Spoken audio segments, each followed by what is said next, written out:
গ্রামের প্রান্তে একটি ভাঙাচোরা কুঁড়েঘর। ভোরের আলো ফুটছে। হাল্ক খুব সাধারণ তালি দেওয়া পোশাক পরে নিজের দাদির পা ছুঁয়ে সালাম করছে। এরপর সে অন্যের জমিতে লাঙল চালাতে যায়। হাল্ক রোদে পুড়ে অন্যের জমি চাষ করছে। দুপুরে তার নিজের জন্য কোনো খাবার নেই, শুধু এক মগ পানি। এমন সময় এক অসুস্থ বৃদ্ধকে রাস্তা দিয়ে যেতে দেখে সে নিজের পানিটুকু তাকে খাইয়ে দেয়।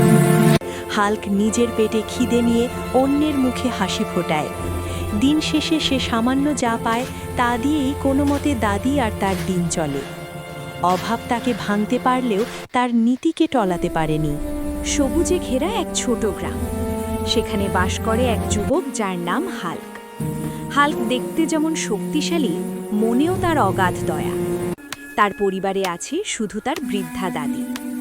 দারিদ্র্য তাদের ছায়ার মতো লেগে থাকলেও হাল্কের সততা এই গ্রামের মানুষের কাছে এক বড় উদাহরণ। দাদি, আমি কাজে যাচ্ছি। ঘরে তো খাবার বিশেষ নেই। আজ কাজ শেষে কিছু চাল নিয়ে আসব। তুমি সাবধানে থেকো। আল্লাহ তোকে সহায় হন ভাই।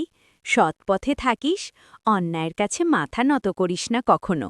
রাজপ্রাসাদের ভেতর রাজকন্যা বিছানায় অচেতন। রাজা চিন্তিত। হঠাৎ রাজদরবারে এক সাধারণ ভিক্ষুক ছদ্মবেশী দরবেশ প্রবেশ করে। রাজা বিরক্ত হয়ে, এখানে কেন এসেছ? আমার মেয়ে মৃত্যুশয্যায়, এখন ভিক্ষা দেবার সময় নয়।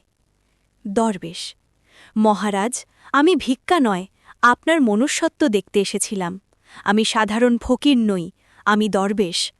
আপনার কন্যার রোগ কোনো সাধারণ বৈদ্য সারাতে পারবে না। রাজা ক্ষমা চেয়ে, আমাকে মাফ করবেন মহাত্মা, আমার মেয়েকে বাঁচানোর উপায় বলে দিন। দরবেশ, পূর্ব দিকে এক ভয়ঙ্কর জঙ্গল আছে। সেই জঙ্গল পার হলে পাওয়া যাবে নীল পানির সাগর। সেই সাগরের মাঝখানে ফোটে এক বিশেষ পদ্মফুল। তার সুগন্ধ পেলেই রাজকন্যা সুস্থ হবে। তবে মনে রাখবেন, শুধু এক পরম সৎ মানুষই পারবে সেই ফুল আনতে। নগরের চত্বরে ঢোন পিটিয়ে ঘোষণা দেওয়া হচ্ছে। হাল্ক ভিড়ের এক কোণে দাঁড়িয়ে শুনছে।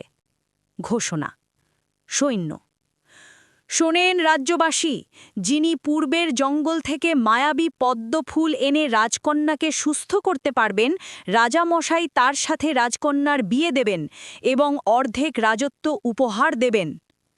হাল্ক স্বগতোক্তি: অর্ধেক রাজত্ব বা বিয়ে বড় কথা নয়, রাজকন্যার প্রাণ বাঁচানোই এখন বড় কাজ। আমি যাব এই অভিযানে।